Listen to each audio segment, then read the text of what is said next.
Bonjour, bonsoir à tous. Tout dépend de l'heure à laquelle vous nous écoutez. Bienvenue sur ce podcast d'Albe sur le thème de la Saint-Valentin. Dans notre pays, vous le savez, les marques d'amour et d'affection se faisaient de plus souvent de manière discrète, à l'abri des regards dans les générations précédentes. Qu'en est-il aujourd'hui? Quel est le regard de la jeunesse sur le sujet? Nous recevons aujourd'hui trois invités d'exception qui vont s'exprimer autour de ces questions. Et je les laisse dès à présent se présenter. Bonsoir, moi c'est Christia, j'ai 23 ans, je suis étudiante et je réside au Congo-Brazzaville, précisément à Pointe-Noire. Je suis célibataire. Alors, bonsoir, moi c'est Julia, j'ai 23 ans, actuellement je réside en Russie. Je suis étudiante en première année de master et je suis en couple depuis bientôt 6 ans. Et je suis originaire du Congo. Ok, bonsoir, je m'appelle Jessica, j'ai 25 ans, je suis étudiante, je suis congolaise et je suis en couple depuis pas longtemps. Bonsoir à tous, je m'appelle Père Jourdain, j'ai 23 ans, je suis en dernière année d'école d'ingénieur, je suis congolais et je suis célibataire. À l'heure du 14 février 2022, le monde est à l'amour. Qu'en est-il de la place de la Saint-Valentin chez nous? Célèbre-t-on réellement la Saint-Valentin au Congo? Pour moi, je pense qu'on la célèbre pas forcément. On célèbre l'idée, voilà, d'avoir des cadeaux, c'est plus ça. Après, c'est plus les femmes aussi qui la célèbrent. En gros, c'est l'occasion pour elles d'avoir des cadeaux, d'exiger des trucs. Pour moi, en tout cas, je pense pas que ça existe. Après, il y a des cas particuliers, mais généralement, on fait pas trop attention. On dit ouais, c'est des trucs des blancs ou des trucs comme ça. Mais je pense pas que ça se célèbre au Congo. Moi personnellement, je pense qu'au Congo, elle est célébrée pas par tout le monde bien sûr, mais je dirais plus vers les gens un peu plus jeunes. Bon, quand je dis jeunes, je parle des gens de 20 à plus. Et est-ce que c'est bien célébré? Telle est la question parce que j'ai l'impression que cette fête a plutôt une connotation de nos jours au Congo, un peu financière. C'est mon avis. Pour ma part, je pense que depuis, je sais pas, mais j'ai l'impression que depuis un certain temps, les gens célèbrent la Saint-Valentin. Mais après, comme tu disais, Julia, ça ressemble vraiment beaucoup plus à une fête purement commerciale où c'est vraiment, il faut qu'on se fasse des cadeaux, il faut que j'ai une rose, il faut qu'il y ait des pétales quelque part, il faut que tu m'emmènes au resto. Enfin, ça ressemble beaucoup plus à du m'as-tu vu que vraiment célébrer l'amour. Ou voilà. Mais sinon, de plus en plus, ça devient en vogue. On voit par exemple que tous les restos, ils vous proposent des menus de Saint-Valentin et tout ça. Les boutiques font des promos Saint-Valentin. Enfin, vous voyez quoi. Ça devient beaucoup plus commercial, mais je pense personnellement qu'on en oublie réellement le fond en mode c'est l'amour. Mais j'aimerais vous poser la question, vous, comment est-ce que vous définissez cette fête, par exemple? En vrai, moi, je pense qu'il devrait même pas avoir un jour spécial pour célébrer l'amour. Ok, c'est beau, d'accord, mais on devrait se prouver tous les jours qu'on s'aime, tous les jours. Alors que là, j'ai l'impression que les gens, ils attendent des dates pour pouvoir faire des efforts si vraiment ils le célèbrent pour montrer leur amour à leur partenaire. Ils attendent la date exacte pour pouvoir faire des gestes et après le 14, le 15, il n'y a plus rien, tout recommence et on attend le 14 de l'année prochaine pour faire la même chose et je trouve ça dommage. Après, d'un autre côté, si je pense qu'il y a cette fête-là, parce que bien que les gens, le couple idéal, normalement, ils se célèbrent leur union, leur amour tous les jours, c'est ça l'idéal, mais malheureusement, il y a d'autres aussi qui tombent de la routine des choses. Et cette fête-là, en quelque sorte, vient réveiller un peu la flamme, le plaisir d'être ensemble, d'être en couple, d'aimer son partenaire. C'est juste une expression en plus de ce qu'ils font naturellement tous les jours. Ouais. Personnellement, je pense vraiment comme Jourdain, en mode, c'est vrai que les gens, ils disent, oui, on n'a pas besoin de ça pour se prouver qu'on s'aime, mais c'est important, ce genre de choses. Sinon, les gens, je prends un exemple, les gens qui célèbrent les anniversaires de mariage, ils sont mariés toute l'année. Mhm. Ils attendent quand même le jour de leur anniversaire de mariage pour faire quelque chose. C'est quelque chose, c'est pour marquer, pour se prouver plus que d'habitude, ou peut-être pas plus que d'habitude, mais au moins pour marquer ce jour-là. Maintenant, c'est vrai qu'on tombe dans ce truc où on fait quelque chose le 14 et après, tout le reste de l'année, on fait rien. C'est vrai qu'il y a des gens comme ça. Et il y a des gens, malheureusement, il va clairement te dire, moi, je ne célèbre pas le 14 février, on n'a pas besoin d'un jour pour célébrer l'amour, alors que tout le reste de l'année aussi, il ne fait rien. Donc, parfois, c'est important. Parce qu'il y a des couples, s'il n'y a pas le 14 février, c'est mort, ils t'achètent rien, ils t'emmènent pas au Ouais. resto, ils te prouvent rien. Donc, c'est comme une genre piqûre de rappel, genre. Voilà. Il y en a pour qui c'est important parce que c'est un peu piqûre de rappel. Il y en a pour qui ils sont habitués à se faire des petites attentions. Le 14, une de plus. Enfin, c'est leur routine. Et voilà, quoi. Non, mais je suis d'accord avec ça, hein, que si ils font vraiment tous les jours, enfin, on va pas dire que tous les jours c'est rose, hein, il y a des disputes et tout ça, mais si au moins au quotidien, quand même, il y a des preuves, il y a certaines choses qui se passent, ok, je suis d'accord, le 14, voilà, c'est une fête, vous célébrez ça, mais si vous faites rien du tout et que le 14, juste, vous attendez le 14 pour faire un truc, ou une piqûre de rappel, comme tu dis, et franchement, moi, je trouve ça, ouais, je trouve ça dommage et je suis pas d'accord avec ça, en tout cas. Pour vous, c'est quoi le couple idéal? Vous avez parlé du fait de devoir se faire des cadeaux au quotidien, enfin des cadeaux au quotidien, l'amour au quotidien. D'après vous, vous représentez comment le couple idéal à la Saint-Valentin? Il agit comment? Il fait quoi? Pour moi, le couple idéal, dans la vie de tous les jours, comme le jour de la Saint-Valentin, c'est celui qui fait ce qui lui ressemble. Il n'y a pas de dictat en mode ça, c'est l'idéal, mais vraiment avoir votre équilibre, de vous comprendre tous les deux, faire ce qui vous plaît, ce qui vous rend heureux. C'est ça, le couple idéal pour moi.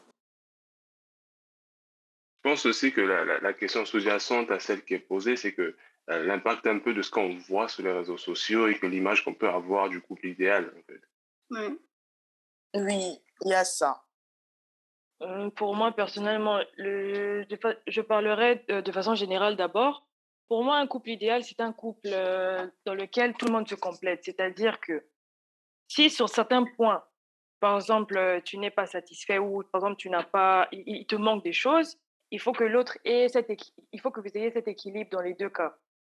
Et pour moi, le jour de la Saint-Valentin, un couple idéal, je dirais, c'est ce couple qui, voilà, qui fait ce qui lui plaît, tu vois. C'est pas genre, j'ai pas un dictat de me dire, OK, le couple idéal, c'est celui peut-être qui va au restaurant. Si pour eux, c'est juste peut-être rester à la maison sur un Netflix avec une bouteille de champagne, c'est ça. Mhm. Pour eux, se prouver les choses. En fait, c'est ça. Je me dis, un couple idéal, c'est un couple qui se prouve les choses le jour de la Saint-Valentin.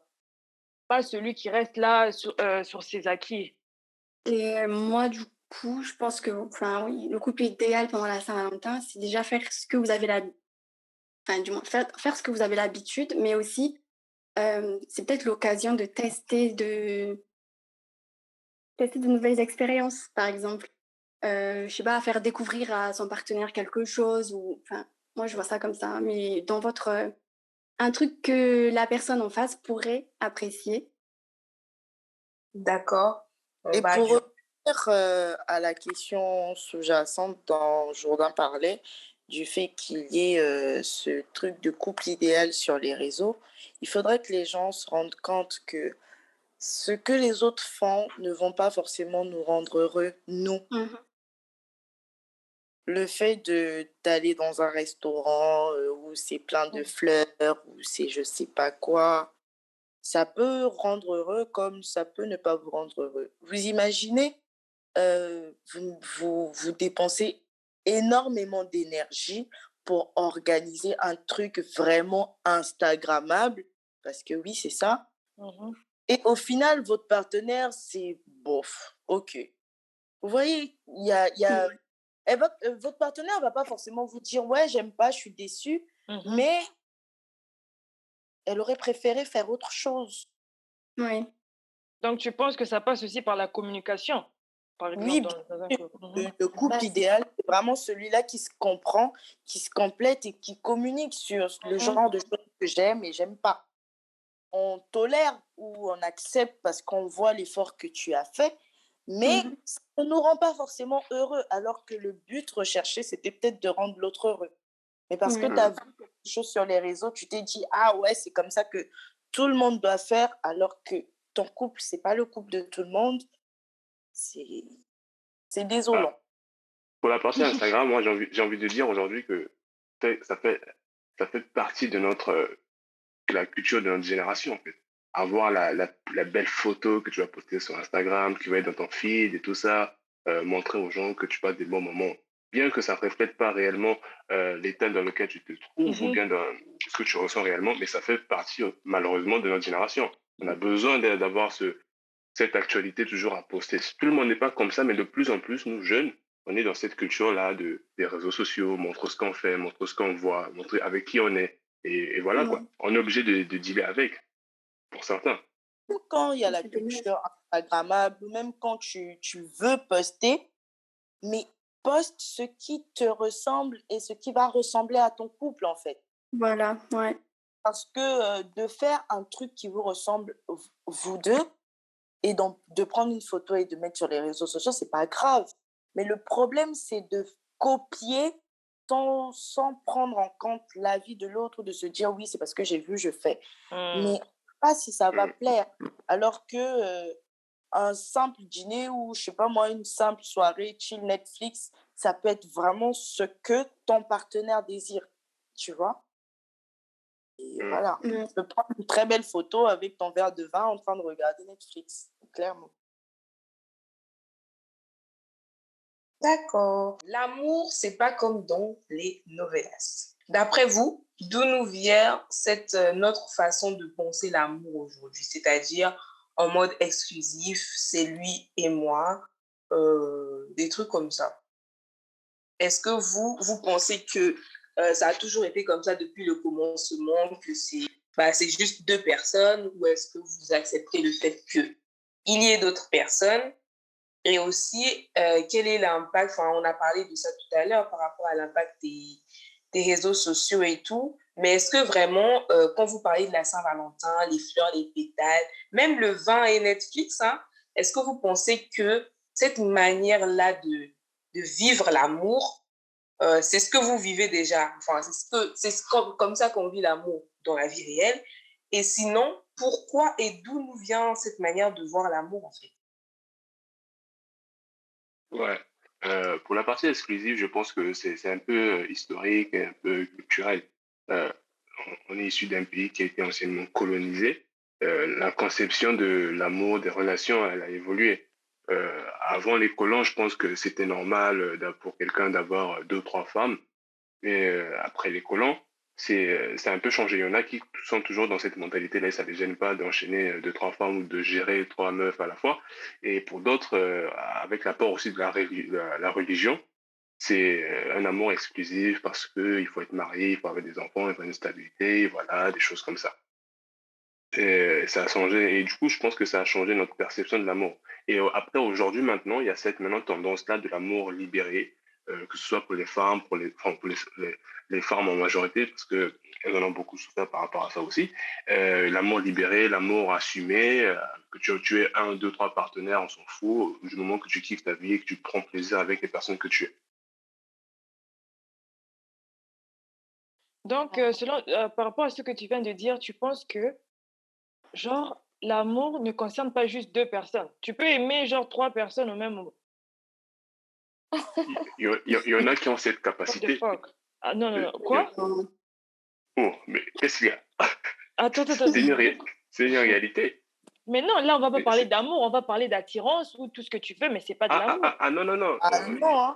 Ah Mais non, il y a des l'amour, c'est gens juste entre deux personnes, deux êtres. Je suis désolée. Ah, je suis Ça, désolé, c'est madame. toi Là, qui estimes ça, que c'est selon ton l'amour, spectre. Je suis c'est désolé, hein. toi et ton homme. Et vous n'êtes que deux. Oui? Sinon, Ah il y a oui, des gens qui estiment que... Non, même pas qui voilà. estiment, aiment plus d'une personne. Et c'est comme ça. Mais le problème, Et c'est voilà. qu'ils vont nous faire croire, ils veulent juste nous faire croire que c'est de l'amour, mais c'est pas de l'amour. Peut-être ils sont dans une relation avec deux personnes. Il y a toujours une préférence. Dans toutes les choses, il y a toujours une préférence. Et la personne que tu préfères, c'est la personne que tu aimes. Ce n'est pas parce que tu préfères quelque chose que tu n'aimes pas l'autre chose. Oui, mais tu as toujours une préférence. Donc, il y a toujours le point 1 et ensuite le point 2. Tu vois ce que je te dis? Il y a toujours une hiérarchie. Et dans cette hiérarchie, ça veut dire que tu aimes la première personne et que nous attire.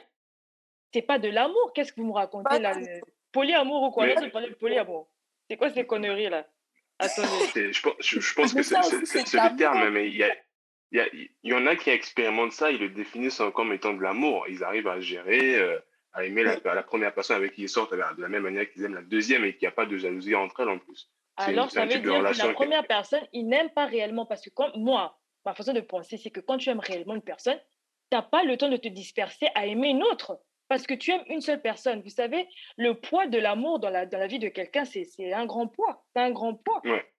Ouais. À quel moment tu auras l'espace pour aimer une deuxième personne? Ça ne peut pas se faire. Il y a des gens qui pensent différemment, Julia. Et non, ils veulent nous faire croire que c'est la vérité, mais en fait, c'est faux. C'est pas vrai. Ouais. C'est normal d'avoir une attirance multiple. Genre, moi, ça m'est arrivé d'être attirée par un mec et j'en aime un autre. Mais de là à dire que les deux, je les aime, attendez. What the fuck, ça n'existe pas en fait. Comment ces personnes la font? Comment ces couples la font? Même la première personne que tu as aimée, avant de l'aimer, tu étais attirée par cette personne, oui ou non? Tu t'es pas réveillée un matin et puis tu étais amoureuse.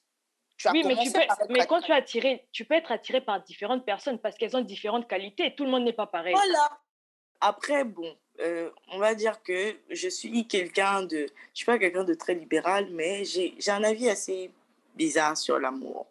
Je suis le genre de personne qui dit qu'on peut décider d'aimer quelqu'un ou pas. On peut le décider. Dans quel sens? Aujourd'hui, je suis attirée par un garçon. On commence à échanger, les sentiments commencent à naître, ou je sais pas quoi, ça devient de l'amour. Je suis attirée par une deuxième personne. Le simple fait d'être attirée par toi, là, après, c'est quoi? On va commencer à échanger. On va parler, on va. Le même processus que tu prends pour tomber amoureuse du premier, là, c'est le même processus que tu vas prendre pour tomber amoureuse du deuxième. Après, au final, tu es amoureuse de deux personnes. Non, mais où tu trouves l'énergie, toi, en tant qu'être humain, d'aimer deux personnes à la fois? Non, tu te rends pas compte que, en fait, aimer quelqu'un, c'est pas genre juste être attiré par une de ses facettes. Aimer quelqu'un, c'est l'aimer dans son entièreté, c'est-à-dire même ses défauts. Et à quel moment tu auras en fait, assez d'amour pour donner à une autre personne? C'est impossible, en fait. Mais Julia, il y en a qui ont la place pour 2-3 personnes, voire 4. Là, ils ne sont pas amoureux, ils apprécient ces gens-là. C'est l'appréciation. Non, c'est comme si tu me dis qu'elle aime que toi, elle n'aime pas tes sœurs. C'est pas sérieux. Mais c'est pas pareil. Non, c'est pas la même chose. Entre une femme et un homme, en fait. C'est l'amour. Ou bien deux hommes ou deux femmes, par exemple. Mais... Bah, du coup, attends, avant d'aller encore plus loin, comment toi tu définis... Comment tu définis... Comment tu définis l'amour, toi, Julie? Pour moi, l'amour, c'est comme si tu trouves une moitié qui emboîte dans l'autre. Et pour moi, il n'y a qu'une seule personne qui est destinée à emboîter ce vide qu'il y a en moi, par exemple. Et pas deux, pas trois. Je ne vais pas prendre la moitié de l'autre, je mets. La moitié de l'autre, je mets. J'aimerais... Mais attends, Julia, si chacune des personnes sont une partie du puzzle, tout s'emboîte et c'est parfait. Tu fais comment alors? Il n'y a pas, en fait, c'est ça le problème, c'est que dans notre vie, on se perd en route, on croit qu'on est amoureux, on n'est pas amoureux. Parce que quand tu trouves la vraie personne qui emboîte le vrai truc, et c'est là que tu comprends qu'en fait, le reste, là, c'était des patapiota, quoi, c'était n'importe quoi. C'est vraiment des patapiota. Non, mais je te comprends. Je sais que c'est un peu, ça peut paraître un peu immature. Bon, de nos jours, surtout que, genre, de nos jours où l'argent, c'est mieux que l'amour, je comprends. Mais moi, c'est ma façon de réfléchir. Je me dis que dans ce monde, il y a une seule personne qui est destinée pour moi. Le reste, c'est juste des distractions. Vous voyez ce que je veux te dire? Et que si je rate la personne qui est faite pour moi, c'est fini. En fait, je vais apprécier des gens, mais je ne vais pas les aimer de mon entièreté. Ouais. Je vais les apprécier, on sera heureux, oui, on va se compléter dans nos vies, etc. On sera des conjoints, mais ça ne sera pas l'amour de ma vie, ça ne sera pas mon âme sœur, ça ne sera pas la moitié qui est faite pour me compléter. Pause.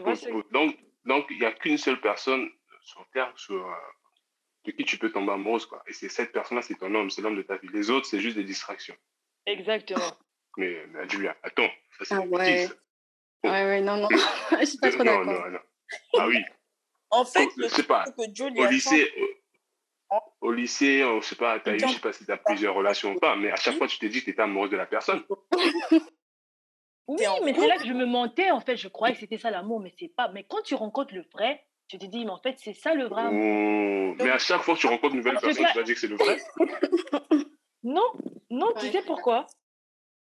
Parce que quand tu rencontres le vrai amour, tu arrives à passer même au-dessus de tout ce que tu as construit dans ta vie. C'est-à-dire, les barrières que peut-être tu t'es construit dans ta vie, tu arrives à passer au-dessus. Mais alors que quand on est adolescent, ah, le mec, il fait ça, c'est bon, je veux plus être avec lui.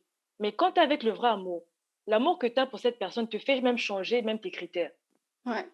Voilà, ouais, je te Mais rejoins. après, mais ouais, mais il y aura toujours peut-être un jour, si malheureusement ça finit avec cette relation, il y aura quelqu'un d'autre qui va te démontrer que, au final, tu n'avais pas encore découvert un autre step, quoi.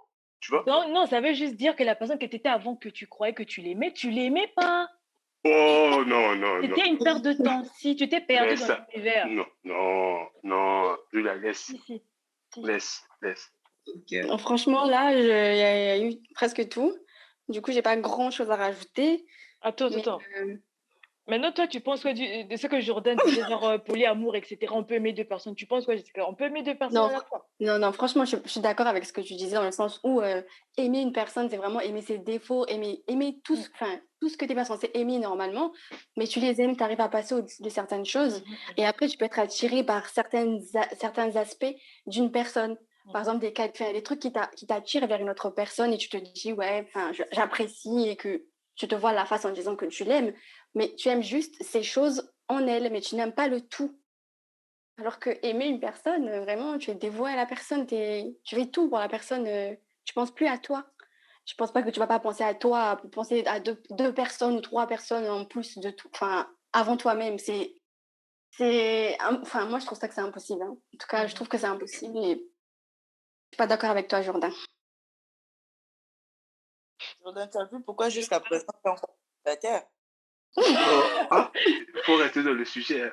Ma relation personnelle.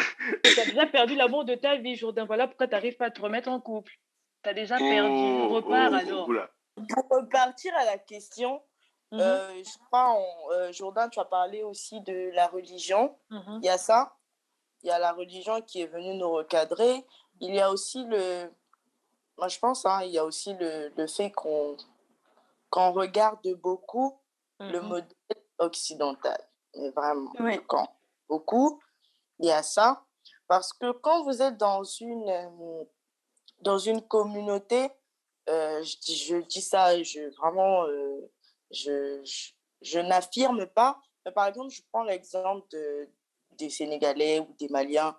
Moi, je prends l'exemple d'une de mes amies maliennes. Elle est conditionnée dans sa tête. Mhm. Elle peut être dans un foyer monogamique, mais ça ne l'étonnerait pas qu'elle soit dans un foyer polygame. Tu vois ce que je veux dire?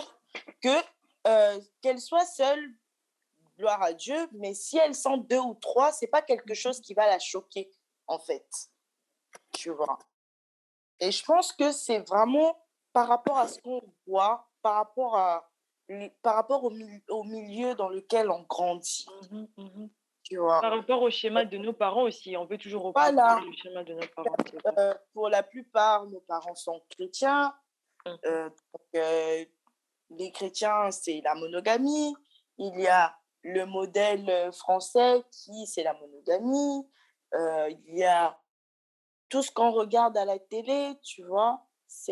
Et puis, généralement, la polygamie est très mal véhiculée.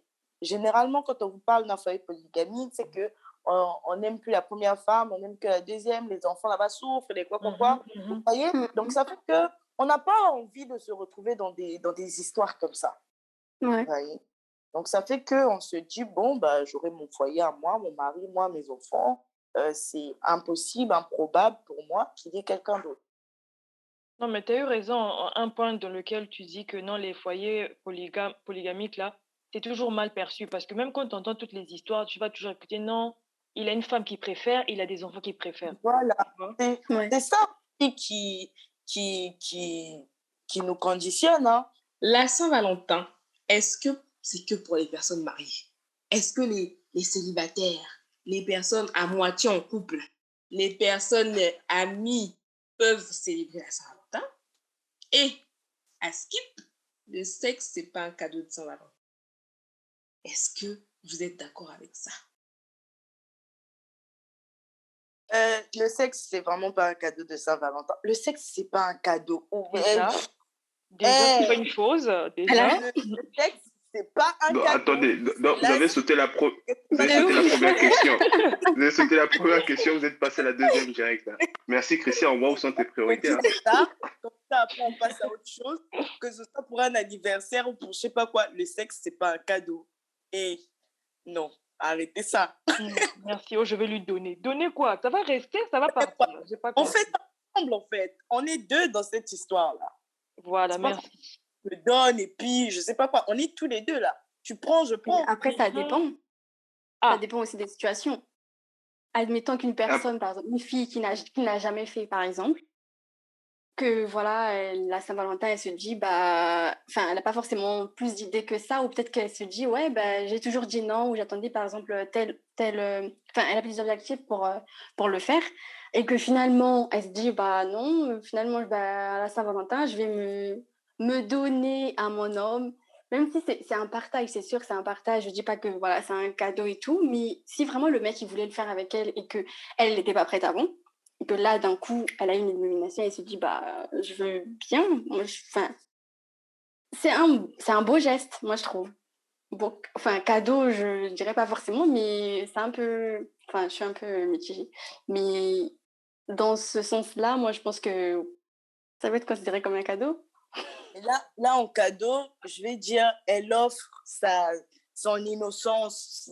Maintenant, si supposons que vous êtes en couple, mais votre ami vous offre un cadeau le jour de la Saint-Valentin, comment vous le prenez? Bah, je le prends, hein. Écoute, votre ami, ça dépend du cadeau aussi. Est-ce que ça aurait un sens du genre, vous allez comprendre un message caché? Bah, ça dépend du cadeau. D'un autre sexe, je vais forcément me dire qu'il a des sentiments. Un cadeau quoi? Non, moi, c'est vraiment du sexe opposé. Hein. Je pense que je vais me dire, non, celui-là, il a des sentiments. Après, peut-être pas, mais c'est vraiment ce que je vais me dire. Parce que, bon, il faut quand même éviter les ambiguïtés. Merci. On sait tous, enfin je pense, que être en couple, être en relation, faire des trucs de Saint-Valentin, ça demande du temps, de l'énergie, comme disait Julia, et de l'argent. Ah, ben oui, l'argent, hein. Qu'on pourrait tous, en tant que jeunes Congolais, mettre ailleurs. Donc, d'après vous, en fait, est-ce que ça vaut la peine d'être en couple quand on est jeune, en sachant que, bon, potentiellement, le risque, c'est que ça aille nulle part, en fait. Donc, de mettre tout ce temps-là, cette énergie, cet argent, dans cette relation-là, est-ce que ça vaut le coup? Passer la Saint-Valentin, tout ça, est-ce que ça vaut vraiment le coup, vu la balance bénéfice-risque derrière? Après, j'ai besoin d'un éclaircissement en mode juste pour célébrer la Saint-Valentin ou être en couple? Les deux. Enfin, ça, c'est vraiment être en couple, en mode le fait que ça demande du temps, de l'énergie. Et l'argent, c'est vraiment pour ces histoires de marquer le coup, marquer la relation, tout ça, tu vois. C'est vraiment être en couple en général. Quand on est jeune Congolais, est-ce que vraiment on pourrait pas... mais il y a des femmes en couple, elles ne dépensent pas. Hein. Il y a des hommes aussi, hein. Faut aussi voir ça. Ah, il y a des gens comme ça, qui? Jamais elle peut mettre son argent pour son copain. Jamais de la vie. Non, mais moi, personnellement, je pense que ça vaut le coup. Tu sais, quand tu es dans une relation, une vraie relation, même pas une vraie, tu es dans une relation. Même quand après c'est terminé ou je sais pas quoi, mais les moments que tu passes là, franchement, ça vaut le coup. Ça vaut le coup d'avoir dépensé son énergie, son temps, son argent. Là, vraiment, moi, j'aime trop mon argent. Hein. Mais même son argent, en fait, même son argent, ça, parce que sur le coup, tu ne l'as pas fait en espérant que ça t'emmène. Tu l'as fait parce que tu le voulais sur le coup, tu étais là, tu étais dans le truc, tu vois. Et personnellement, je ne regrette rien. Que j'ai dépensé de l'argent, du temps ou de je sais pas quoi. C'est vrai que quand tu es énervé, tu peux dire ouais, j'ai perdu mon temps avec un tel.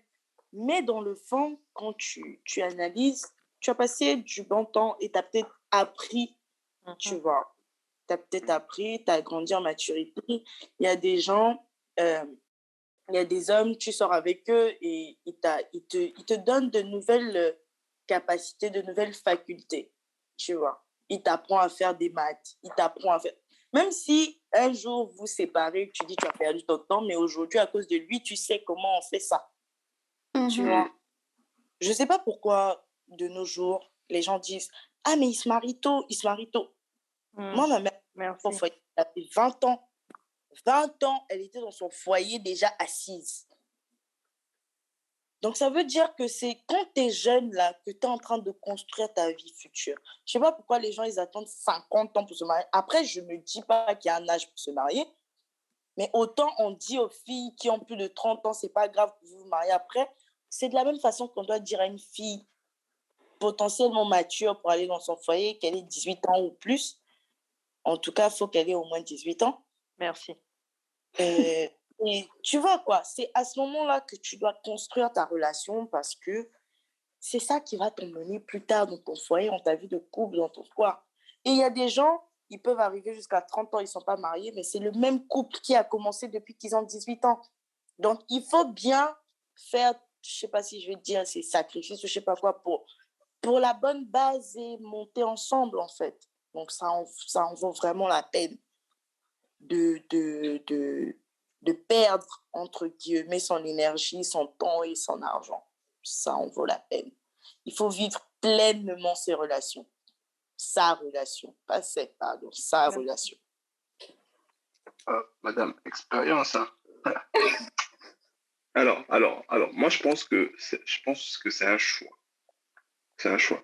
Ce qui est sûr pour un jeune, surtout les lycéens, les jeunes étudiants, la priorité, naturellement, elle est ailleurs. Comme vous l'avez dit, être en couple avec quelqu'un, sortir avec quelqu'un, ça coûte de l'argent, ça coûte de l'investissement, ça coûte du temps. Et pour certains, il y en a qui, malheureusement, ne peuvent pas gérer les deux. Et du coup, ils priorisent peut-être autre chose. Par exemple, moi, personnellement, il y a une période de ma vie où je me suis défendu d'aimer parce que je sais que ça allait me prendre quelque chose. Je n'étais pas en capacité de prendre soin de la personne aussi. Tu vois. Et donc, c'est un choix personnel. Il y en a pour qui être en couple avec quelqu'un contribue, supposons, à leur bonheur, à leur quotidien, à avoir des papillons dans le ventre tous les jours. Voilà. Pour certaines personnes, c'est le cas. Mais pour d'autres, la priorité est ailleurs et ils font le choix d'attendre le moment propice où ils se sentent peut-être à l'aise avec ça, avec ces choses à gérer là. Moi, je dirais que c'est un choix. On choisit, on décide d'aimer quelqu'un, d'être en couple et d'assumer pleinement ça. En fait. Et pour d'autres, il y en a qui, malheureusement, déjà, ils ne se connaissent pas. Et voilà, ils suivent un peu leur désir comme ça, ils se retrouvent en couple. Et malheureusement, ça, ce n'est pas à leur bénéfice. Et ils se deviennent un peu prisonniers de cette relation, peut-être parce qu'ils n'arrivent pas à gérer, peut-être qu'il y a d'autres priorités, mais il y a cette relation aussi à gérer. Donc voilà, je pense qu'il faut faire le bon choix et voir où sont les priorités. Oui, ça c'est vrai. Ok, moi je veux intervenir par rapport à cette question. Je dirais que ça en vaut la peine quand cet investissement est réciproque. Pas quand il y a une personne dans le couple qui fait tout et l'autre est là, c'est comme s'il est en vacances en fait. Et c'est souvent le cas dans toutes les relations de nos jours. Il y a un qui bouffe, l'autre investit. Dans le sens que tu m'as apporté des choses, je t'ai apporté des choses. Comme ça, même si la relation est finie, je vais dire, ok, bon, c'est vrai que j'ai pris du temps pour cette personne, j'ai pris de l'argent pour cette personne et de l'énergie, mais ça m'a fait peut-être grandir, ça m'a fait comprendre des choses. J'ai passé des bons moments avec cette personne. Mais quand tu es dans une relation avec une personne qui n'a rien fait pour toi, qui ne t'a rien apporté, c'est une vraie perte, vraiment. Donc, je dirais, il faudrait savoir avec qui on investit notre temps, notre argent et quoi d'autre là? L'énergie.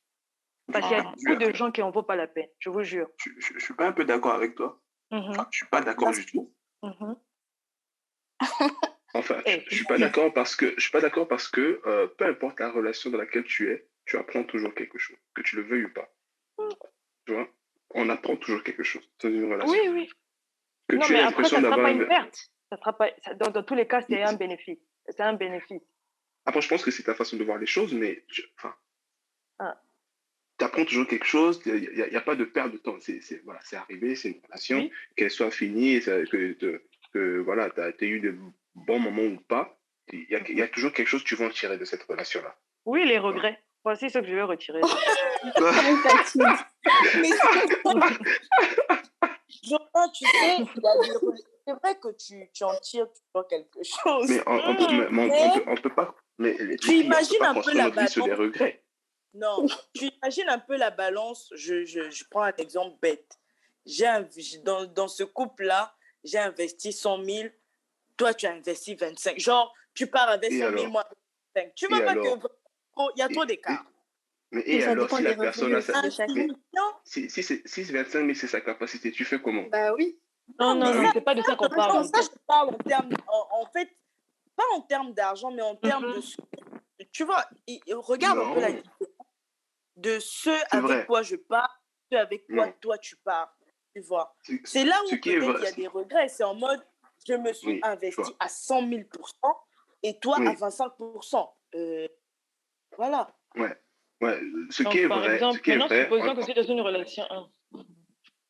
Enfin, non, ce qui est vrai, je suis d'accord enfin, avec vous. Quand on est en couple, on est amoureux, le but, c'est de combler le réservoir de l'un de l'autre. Mais, enfin, ce qui arrive, mais ce qu'on remarque dans les relations, les études aussi qui ont fait là-dessus, il y en a pour certains où il y a toujours quelqu'un qui investit plus, tu vois. Et du coup, il y en a qui remplit naturellement plus le réservoir de l'autre, elle est comblée dans sa vie, dans son bonheur et tout ça. Et il y en a d'autres qui sont moins comblés, du coup, son réservoir un peu vide. Et je pense que le but de ces couples-là, enfin, ça, c'est un autre sujet, de vraiment avoir un temps pour se poser, de voir comment se combler l'un l'autre, quoi. Mais naturellement, de base, il y a toujours quelqu'un qui va toujours plus investir que l'autre. Mais que Ouais, ce soit je suis d'accord. 100 et 80 ou bien 100 et 70. Quand oui, même. il y a une différence quand même. Mais après aussi, tu te Ah, mets pas en couple avec n'importe qui aussi. Ah, ça Voilà. T'as pas dépend. le temps d'observer la personne. Mais justement, en Non, fait, oui, mais faut leur Tu sais, dire des fois, ça. les besoins Ils sont, affectifs, les besoins affectifs de son seul. il est où ton standard? Ils sont où vos standards? C'est non, il y ça. a Non, des gens qui sont justement. manipulateurs, Jourdain. Merci. Hé, Merci ne blague beaucoup. pas Là, tout. avec ça. Il y a des gens qui vous disent simplement ce que vous voulez entendre. Merci. mais oui, justement, arrêtez d'écouter en fait ce qu'on vous Après, dit et voyez les actes après de la personne. non, mais c'est ça. Après, tu découvres. Mais entre-temps, tu t'es quand même déjà investi. Même si tu t'étais pas investi, tu t'es quand même déjà investi. Tu as une anecdote à nous raconter, Christian? On peut tout entendre. Pas du tout, pas du tout. Non, mais c'est pour dire que même quand on n'est pas en couple, le fait de discuter simplement déjà avec toi, je suis en train de m'investir. Le fait de prendre mon temps pour apprendre à te connaître, là, je suis en train de m'investir. Donc, déjà, Oh, si mais à il n'y a, partir y a de là, aucun tu engagement. comprends. Il y a Mais aucun tu as un engagement. retour. Mais voilà, tu as un retour de la Tu vois? personne. Tu vois comment la personne elle agit en retour avec Ah, toi moi, pour que par tu exemple, continues. on Mais attends, discute et Christian, je attends. te dis, tu me demandes, Jourdain me demande, c'est quoi ton genre de mec? Comme vous aimez des questions débiles comme ça, là aussi. Je commence à t'expliquer ce que j'attends d'un homme, comment je me vois dans le futur, tout ça. Mhm. Mais qu'est-ce qu'il fait? Il se transforme. Il change à ce moment-là pour ressembler à ce que je veux. Déjà. Mais comme on dit, hein, Mais chasser le naturel, il revient au galop. Au bout d'un moment, sa vraie nature ressort et tu te rends compte que il te montait sur toute la ligne. Il y a des gens comme ça. Mais Ils Bah madame, oui, tu t'es justement, vendu ça sera toi-même. une Mais tu t'es leçon pour vendu toi, voilà. toi-même. Tu t'es vendu toi-même. Laisse la personne découvrir. Mais en ils te plus, Tu t'es vendu. Quand tu parles avec quelqu'un par SMS, il n'y a aucun engagement. Bien sûr, on est là pour voilà, essayer de voir un peu comment ça peut se passer. Si tu sens que voilà, c'est pas elle, laisse. Tu vois, le temps, c'est là d'observer, de voir comment ça se passe. C'est pas directement, tu dis, bah, moi, c'est le type d'homme que je veux, et directement, il te dit ça, et toi, tu rentres dedans. Non, non, mais attends. fragile, fragile. Dès que tu as ce moment, me dire un mot, je fonds. Non, mais tu sais, Bon. Jordan, des fois, la personne tombe au bon moment où tu avais besoin de quelqu'un. Tu comprends? Des fois, c'est ça aussi. Mais c'est pas de sa faute s'il est statisticien. C'est pas de sa faute. C'est un sorcier ou un statisticien. Non, mais il a bien choisi. Ça veut dire que lui, il a préparé son terrain. Il savait ce qu'il voulait. Il t'a attendu au bon moment. Parce que comme ça, il aura toutes ses chances. Et le problème, Non, c'est pas normal. Les gens qui écoutent ça, soyez vous-même. Oh. Les manipulateurs, on est fatigués. Tu vois, pour toi, tes standards, mais si la personne là se met au niveau de tes standards, tu te dis, ok, d'accord, on avance. Mais après, chasser le naturel et revient au galop. Ça, là, moi, je préfère que tu me dises, après, tu tires la leçon. je ne suis pas un homme sérieux. Je fais ceci, je suis pour un menteur. Après, c'est à moi. Parce que vous, les hommes aussi, vous ne pouvez pas trop vous dévoiler au début parce que vous, les femmes, elles n'aiment pas trop les charros et tout, les gars comme ça. Tu peux me donner ta situation et c'est à moi de décider ce que je veux. Parfois, il y a des filles, elle veut pour elle être avec un qui a déjà une femme. Toi, tu viens lui mentir que non, je suis célibataire. Peut-être que si tu lui avais dit depuis le début que tu avais une femme, elle aurait pu accepter et vous aurez géré ça à votre façon. Mais elle s'est investie et après, je pense que la tendance, elle a changé, hein, je trouve. Hein, parce qu'aujourd'hui, par exemple, les hommes mariés, il y a une hype autour souvent des hommes ou des femmes mariées. Il y a des femmes et des hommes qui avouent totalement, librement, et ça, je te dis que je suis marié, donc voilà, ça va être comme ça notre relation extérieure à notre mariage. Tu vois. Il y a des gens qui assument ça et disent. Non, parlons à notre niveau. Tu vas rencontrer un mec qui te dit clairement, je suis en couple. Ça fait 2 ans, je suis avec ma copine. Oui, mais c'est ça, c'est à peu près pareil. Les hommes mariés, peut-être pas, mais les hommes en couple. Ouais, non. Ils disent pas. Non, elle m'a fait du mal, elle m'a blessée. On vous blesse. Oui, il va toujours la critiquer, bien sûr. Mais je sens qu'il y a des problèmes, ça ne va pas durer. On sait. Au moins, il vaut mieux que tu me dises la vérité, que me dire non, bien sûr, il te dit qu'il est en couple, il te dit que ça ne va pas en ce moment, on a des problèmes. C'est ce qu'il dit. Ça sent l'expérience, on dirait. Mal. Le problème de nous, les femmes aussi, vous savez, c'est quoi, vous les hommes, vous devez comprendre, c'est que nous, les femmes, on a toujours cette envie, et je ne sais pas pourquoi on est comme ça, de dire que, ok, je vais l'aider à devenir quelqu'un de mieux. Je ne vais pas forcément te changer, mais on a toujours cet espoir dans nos cœurs de dire, il va changer pour moi, il va s'améliorer pour moi. Je ne sais pas pourquoi on est comme ça. C'est toi qui as porté les fardeaux. C'est notre faute, oui. Franchement, là, je suis d'accord. La plupart des femmes vont te dire ça, parce que, en fait, je pense que ça associe un rapport avec notre ego de femme, de se dire, regardez, cet homme-là, il a changé pour moi, tu vois. Ça flatte notre ego de femme de dire, il était charron, mais regardez avec moi, il est fidèle. Une fois, une amie m'a dit, Christia, tu aimes les gens brisés. Parce que même les amitiés, en fait, j'avais des amis, tu vois, pas très nettes, et tu te dis, oui, mais je peux. Et elle m'a dit, toi, t'aimes trop les gens brisés. Tu vas voir comme ça, non, ma mère était décédée, mon père m'a abandonné à toi, c'est ce que tu aimes. Les gens qui ont déjà des problèmes de famille, là. Vous êtes courageuse. Vous êtes courageuse. Ils sont instables. Nous, les femmes, on aime porter les fardeaux des autres. Je ne sais pas pourquoi on est comme ça. Vous positionnez comme des... Non. Faut pas faire ça. Faut pas porter les fardeaux que vous ne pouvez pas porter. Laissez là où ils sont. Venir, il n'a pas de problème de famille. Observez bien. Identifier. Il faut identifier les personnes. C'est important.